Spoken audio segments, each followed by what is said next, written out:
Well, hi, Karina. It's nice to meet you. Hi. So maybe tell us, just to introduce yourself, tell us a little bit about who you are and what your role is in your organization.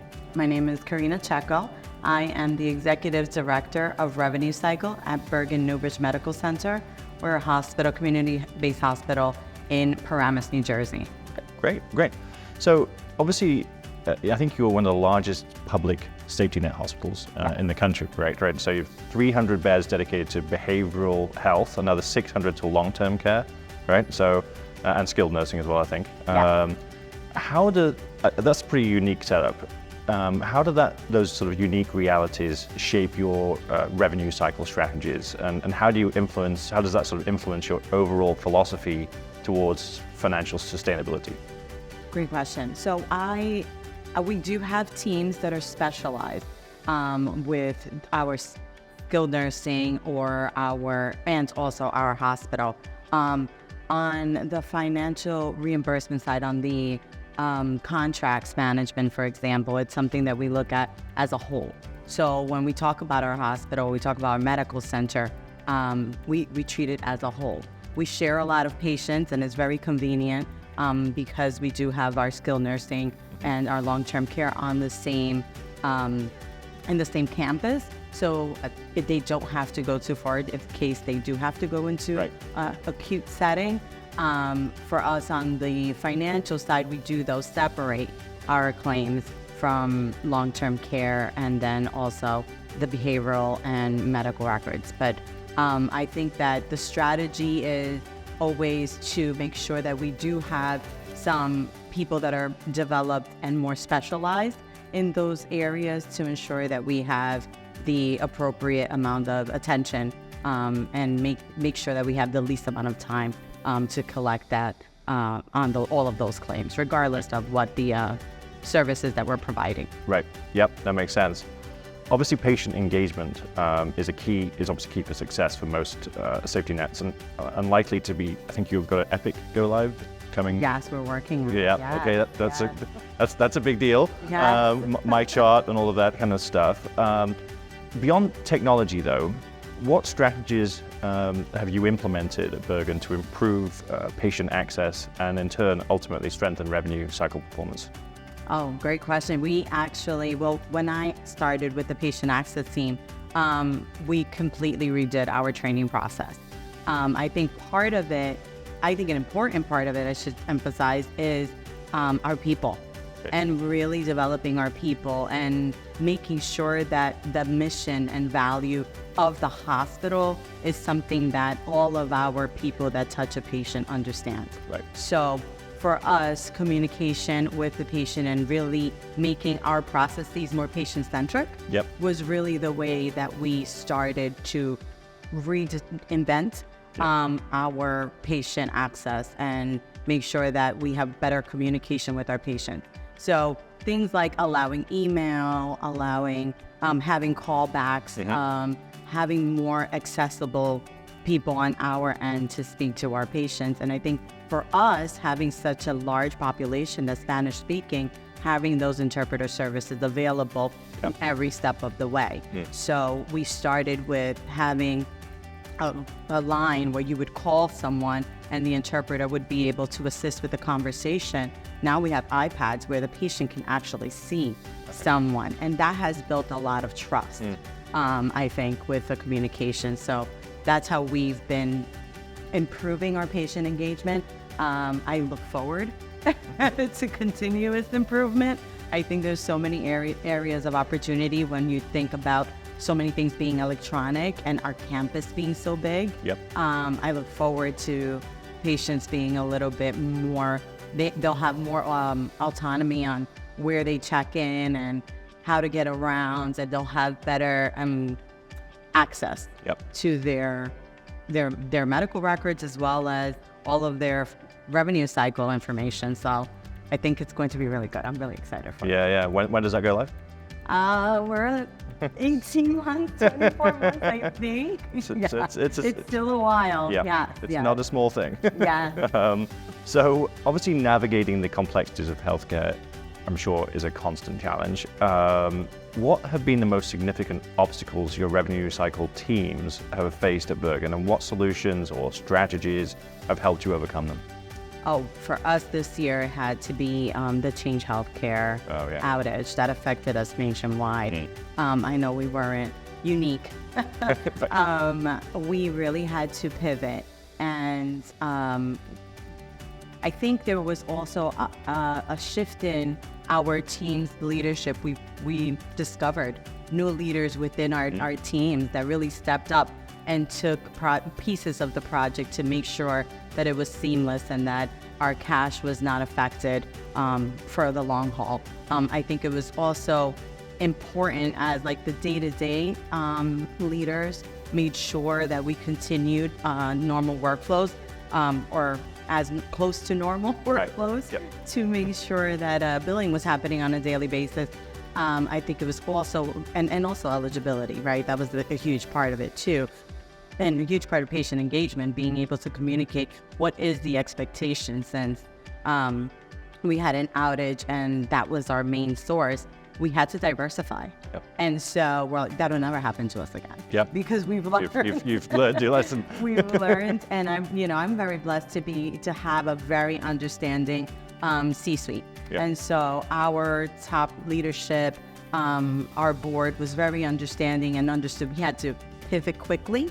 And everyone really assisted and made sure that we made the best decision for the long term. We didn't let this disaster, if I may, really interrupt all operations or make us decide we need something quick. We were offered a lot of quick solutions, but the quick solution wasn't what we were going for. We were looking for what can we sustain and how can we move in a way that we are going to be profitable in the long run, and only have to invest in the people training now one time and then be able to reap the benefits later. We didn't want to have a quick band-aid fix and then also have like another process that we go through in the future. We wanted to make sure that we made a long-term decision. You didn't let a crisis go to waste, which is, Yes, and and again, I feel like the diversifying of our team, it was just natural. The natural leaders came out during the process, and it really showed us a lot of great talent that we do have, and our teams really came together. It brought us together too. So that was really awesome. Yeah, that sounds great. So as you look ahead, what innovations are you excited to bring to Bergen's revenue cycle operations, and how do you envision these changes impacting the organization's financial health or the patient experience? I definitely think by improving our EMR, we will overall change and improve our revenue cycle and financial health.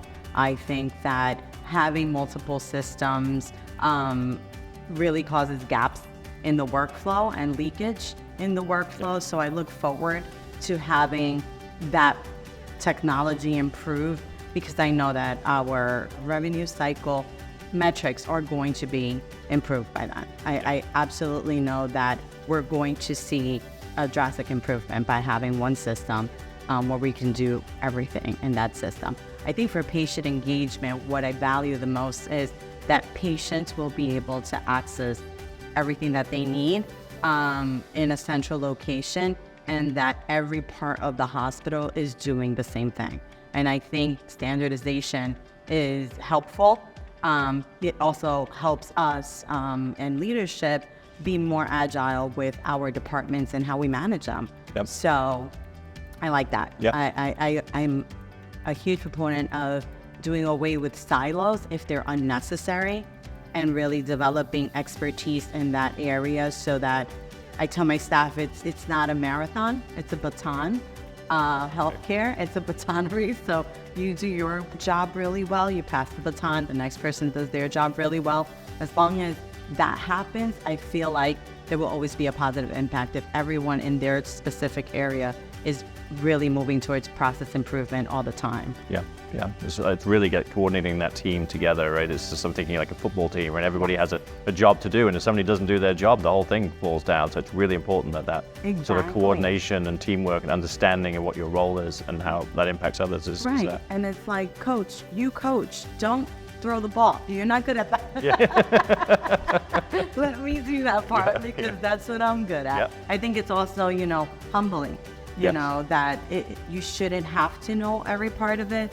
We just need to know what we do really well and do it really well. And that's our contribution to the bigger picture, which I think the final process, the end of the process is a more financial stable organization, because there will be no leakage or very little leakage, and it'll be easier to track. So I feel like the technology piece is very important in healthcare right now. I'm looking forward to that. No, it's exciting.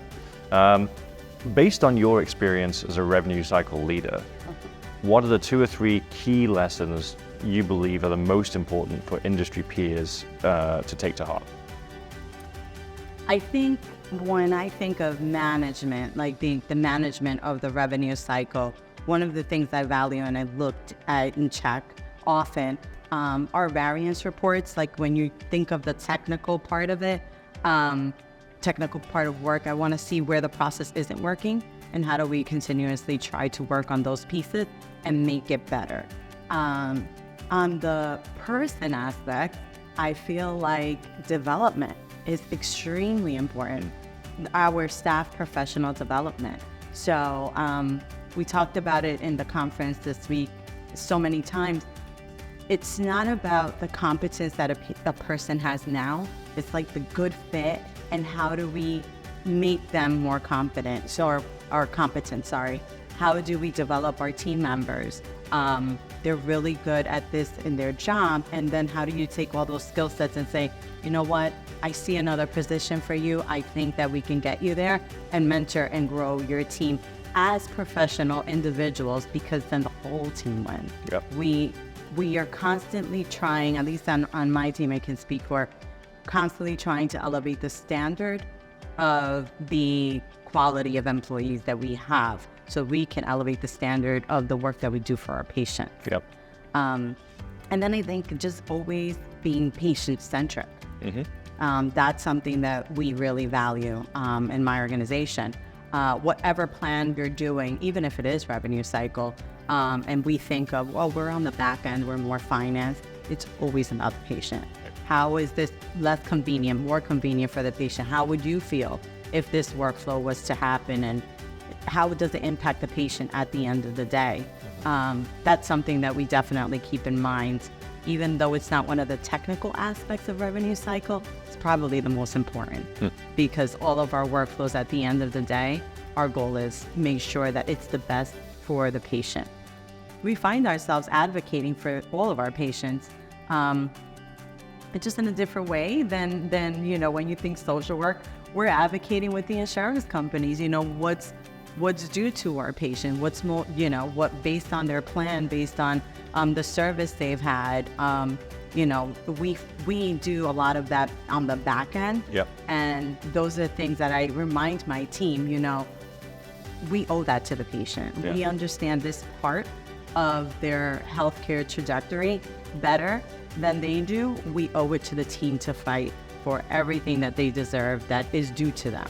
So that's an interesting way of looking at it, but it is, I guess it gets to the heart of your mission, right? In the end of the day is to look after people. Yes, and serve those underserved. Our hospital being a safety net hospital, being one of the largest, we do find ourselves with unique services that we provide. And I take a lot of pride in that. I love that. I think that for me, it incentivized me a little bit more. I do come from long-term care experience and behavioral health experience. It's a community that I love to serve, but also it doesn't matter what's on the claim. If it's something that the patient is due, it's our responsibility to fight for that patient to make sure that insurances follow through with their part of the bargain. So love that. Well, thank you so much, Karina. That was really great. Really enjoyed chatting to you. Thank you for having me.